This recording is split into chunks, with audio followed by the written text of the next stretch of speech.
Hi everyone, this is DAO Heroes, a channel for Web3 professionals, people who start DAOs, work in DAOs, and move their careers to Web3. We talk about the topics that shape the future of blockchain-based technologies. Today we are talking about the DAOs built around products, kind of people call them product DAOs or startup DAOs. Our guest today is Matt of Uniwhales DAO. That's DAO have been around for a while and learned a lot of lessons, what to do, what not to do, and how to evolve from a single product to more sophisticated and more complex DAO over time. So super excited about this episode and welcome, Matt. Welcome. Super excited for a Superdao interview.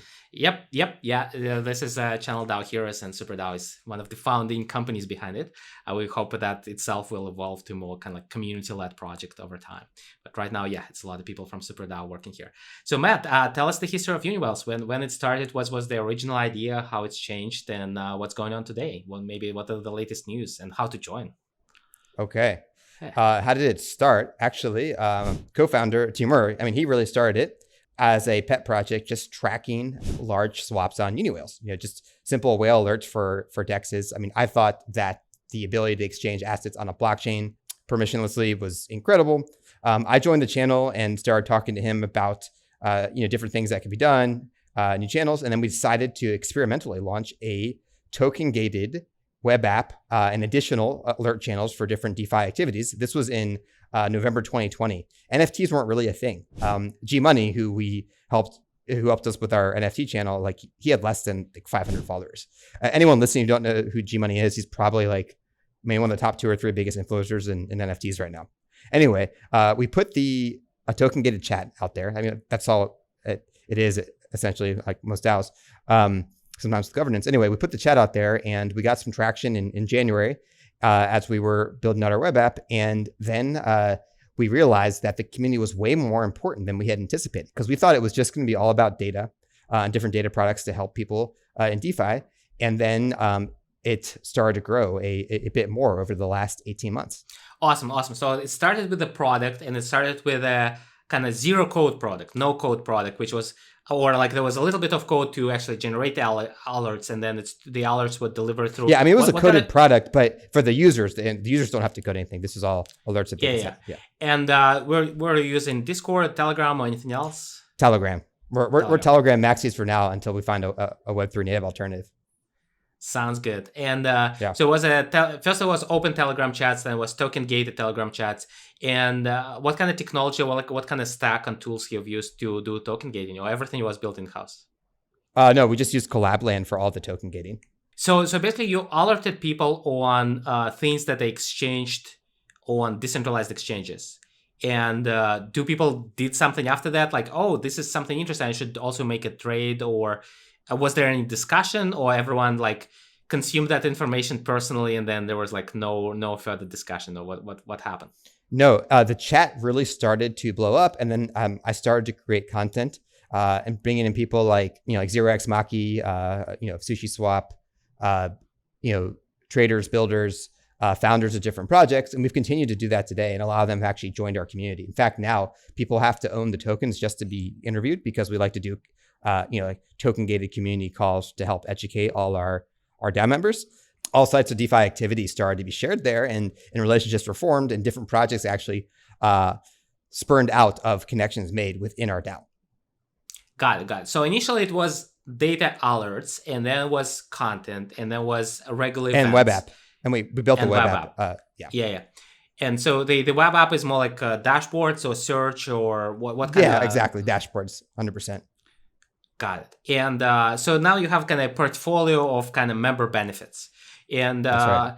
Is it a a one level kind of own at least 100 tokens you're in, and below 100 tokens you're out, or there are multiple levels, or you can get something more beyond just governance if you get more tokens?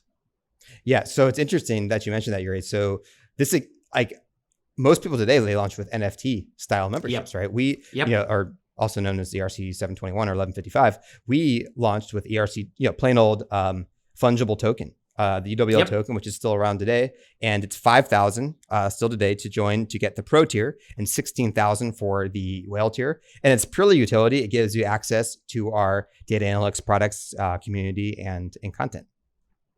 So effectively, you have a two-tier system. You just implemented it with fungible tokens. Yes. Got it. So if you would redo it today, would you still use the ERC20 or would you use NFTs? That's a great question. I think I'd probably use NFTs. I can't share too much about what we're doing in the future, but that could potentially change things. I do think there's a unit bias.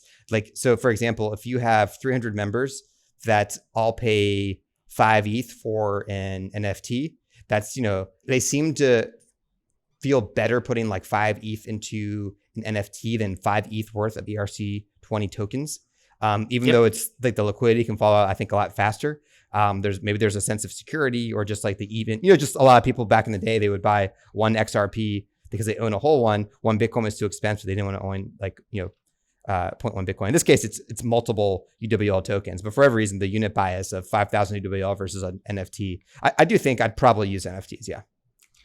Got it. And so how important is the governance for Uniwhales? Is it there? Is it not there? Is it primarily for utility access to what's your governance story? Right now, I'd say we're gradually decentralizing, just like everyone really.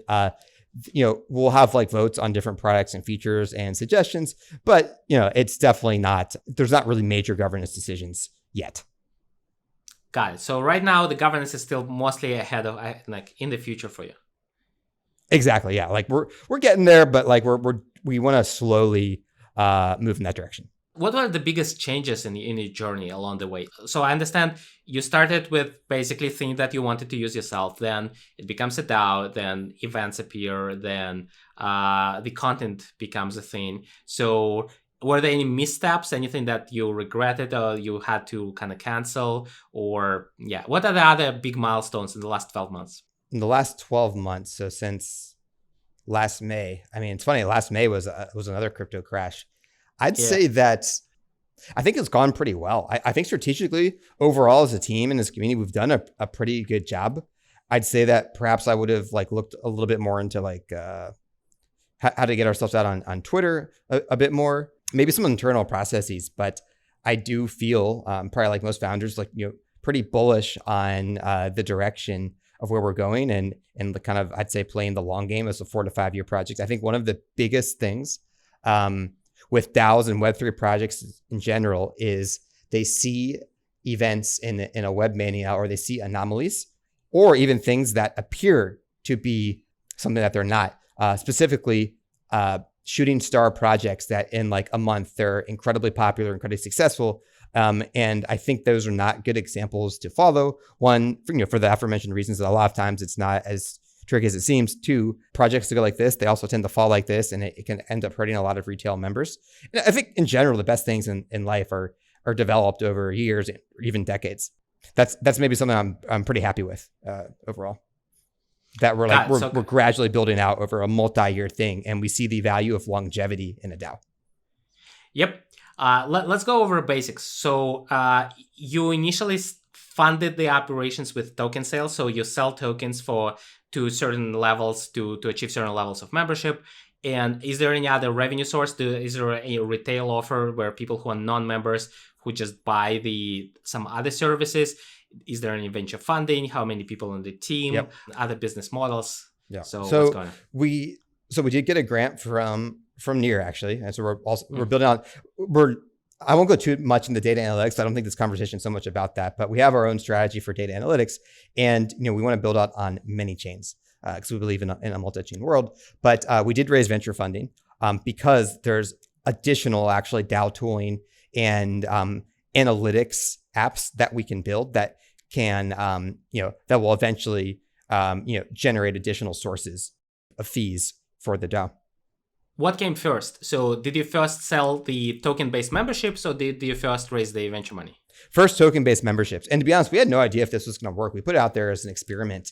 And then once we got traction and certain people in the industry, joined our DAO and started talking about it on Twitter, just a couple of influencers on Twitter, I'd say that it really started to grow. And then we entered a hackathon with an idea for a project, and we were a finalist at that hackathon. And that got us some more visibility. And then we decided, hey, this is something we'd like to do over the next 5 to 10 years. And that's when we decided to raise funds, because this was April 2020. It took us 4 months to close everything, do all the paperwork and stuff, or maybe 2020 or 2021? Sorry, 2021. We launched late 2020. So, which I would say, I think that in crypto tomorrow, probably when you're watching this video, we'll have been around 18 months as an active DAO with the majority of members that have stayed in for 1 month. I think close to 90% are still in. And I'd say we're in the top 10% of crypto projects if you've judged from the active longevity metric, like how many have started 18 months ago that are still around compared to those that kind of fizzle out and are crickets in their Discord. I agree. It is a very, very high longevity mark for crypto, at least now. Yeah, we're super proud of it. How many members you have? About 300. Are you capping at that, or are you gradually increasing the limit, or this is the natural kind of the amount of people?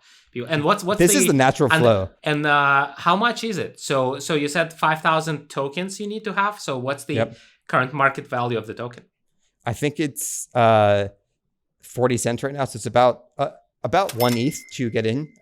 Obviously, these types of memberships are interesting because you can try it out.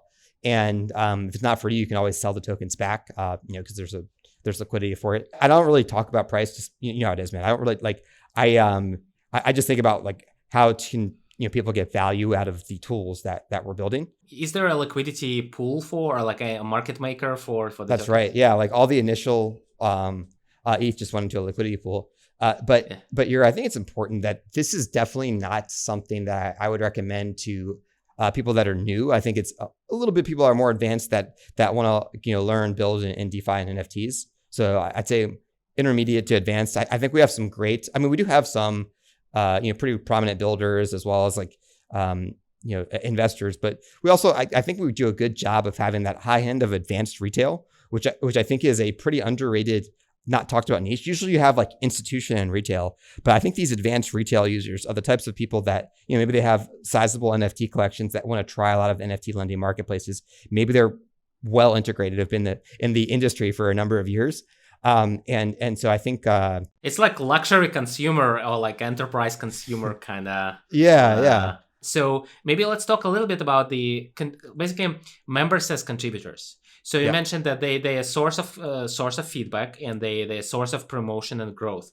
So how you productize that? So do you give them tweets to retweet? Do you invite them to town halls? Do you send them surveys? They barely ever retweet anything. They need to get better at that if anyone's watching. But we've actually a lot of our team are people that started out as DAO members and they wanted to get involved full-time, staff around the world. And then we have 5 DAO contributors that help out on various roles, generating content, helping us with our bots and analyzing, because we also do some off-chain data.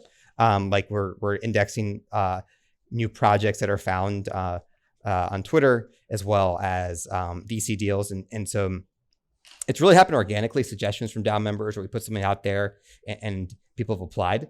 Do you pay them, I don't know, in stable coins, in your own tokens? Do you retroactively? Is there a grant program? Like, what's the compensation system for those 5 contributors? All of the above. It really depends. We're pretty flexible, and depending on the extent and the length of people's contributions. Some people just want to do like a quick one-off thing, and some have been with us for a while. I think it's nice to do test projects. Like as opposed to making long-term commitments, like just do a very quick trial project, maybe a 1-month project. That way, because the person that's contributing, they may not be a good, your DAO may not be a good for them, and vice versa. So I think it's good. I like kind of like walk and then crawl, walk, run approach, and then that's my preferred setup. Yeah, we also seen some other DAOs doing contributor compensation by seasons. So they split the work of the DAO into seasons. Say you're a contributor in season 1. If everything goes great, you become like an advanced or senior contributor in season 2, season 3. So basically that allows, there was a pool of money for contributors in season 1, and there was a different pool of money for season 2. What are the angles to collaboration for Uniwhales? Is it data exchange, candidate exchange, or just best practices, kind of learning the trends, or content sharing, marketing, growth? Yeah, I'd say 2 things. One is like I'm working on something that we're so close to announcing, but I think because we've been around for a while, there's as you know, there's many DAO tooling projects that are building tools for DAOs, but the DAOs themselves are still kind of figuring themselves out. And so I'll talk to quite like, I definitely shout out to Charmverse. They're building like a Web3 Notion, really solid team. They, I've used them personally. I'm going to start using them for our DAO. I think that talking to them about like because they're essentially focusing on one aspect. It's like, how can you better score your community or your contributors? How can you incentivize contributions? All these things. And so talking to those teams and being just upfront about what we're doing, what our challenges are, and because a lot of times they want to do market research. So I think those are actually quite fun and mutually beneficial conversations that I have pretty frequently. I'd say twice a month. Kind of using products of each other. We're actually recording an episode with Charmverse. Oh, really? Okay, yeah. It's gonna be on DAO Heroes as well. All right. So where do you think things are going in general, kind of for DAO space? What are the next? Like, as we grow up as an industry, what do you think we need to learn as like people who build DAOs, people who build tools for DAOs? I'd say philosophically, understanding that we're at a reset. A very famous novelist named Fyodor Dostoevsky, he famously, when he wrote The Gambler and a couple other of his works, he would go to a casino and just gamble all his money away. So he'd feel that urge to write the book to focus. And I think that a lot of people got caught up in the fluff of everything going on, and they don't realize that one of the biggest challenges that that we all face is just the apathy, the empty discord or conversation, no activity. You gotta stay relevant, right? Things need to be happening. You have to signal and energetically show that that like the wheels are turning. And if that stops, if that momentum stops, I think it can be pretty tough. So I see that as I think people are underestimating that, especially as we what looks like to enter a bear market. We're always like trying to prepare for the worst, I think. But so I think about that, understanding that full reset of like, hey, I'm starting from square one. I think when the Terra crash happened, although luckily, we have our treasury and in stables, I think that in real stables. Yeah, not UST. I did know. Yeah, well, hey, famous last words, right? Like, we have USDC Tether. Like, I mean, I'd never want to take anything for granted, but what we thought were less risky stables. But I guess the point I was trying to make is that why does this feel something? Sometimes your body or your subconscious mind is telling you something, even if you can't express it in words, or consciously. And I think it was just, wow, this is reset. Like it's time to kind of have a bit of a rebirth here. And so it's a really nice time actually to start it down because you maybe have a little bit less momentum than before. Yeah. Is it fair to say that the shift is focusing from kind of trading to utility, or like from like a financialization of the crypto to more towards utility, on-chain data, transparency, trust, kind of those kind of topips, and less about... You think in terms of like the DAO space in general? Yeah. I think so. I mean, I always, whenever recording, if you ever, run out, you can always quote Vitalik Buterin, right? And I'd say that, like, I love, if people have not been paying attention, anytime I watch every single interview from this guy. I mean, I think it's like, which guy? I'm sorry. Vitalik Buterin, the guy who created, the founding team of Ethereum, right? And Vitalik, his message, I think, has been pretty clear. And then soul-bound NFTs, which I'm sure DAO Hero TV is going to cover, it's that the strongest projects are the ones that combine both financial and non-financial aspects. They fusion. It's like a fusion between the two components. I say it's one of the most powerful unlocks there are for DAOs and Web3 in general. And I still believe that, and probably now more than ever. Yep. Yeah. The last 3 episodes we recorded for DAO Heroes, I think, all mentioned soulbound tokens as a next trend to dive deeper and understand how it will change the landscape. So we're definitely doing an episode there for sure. This is great. So today we've learned the story of Uniwhales DAO, how it started with basically a service for just a few people, and then become a Telegram group, and then becomes a token gated community, and then becomes a web app, and then becomes a DAO, and then raised venture funding, keeps growing on a steady pace. Doesn't matter, it's a cycle, like up cycle, a down cycle, any weather, baby. 10-year horizon vision, and has a lot of secret announcements. So we have to follow the Twitters and other social media to just keep informed, because they're Matt is teasing secrets that he can't share. So that's the Web3 marketing playbook, is something nothing's ever actually finished or launched, but as long as you hint, to a product and Yeah. give people Well, you hope. need to hint. And another lesson of Matt: never stop the activity. So the energy, the updates, the growth and the ideas, the wheels turning, as he says, should always kind of feel in the community. So the community feels from feeds from the energy of things happening. So that should never stop. So that's a great lesson for all of us.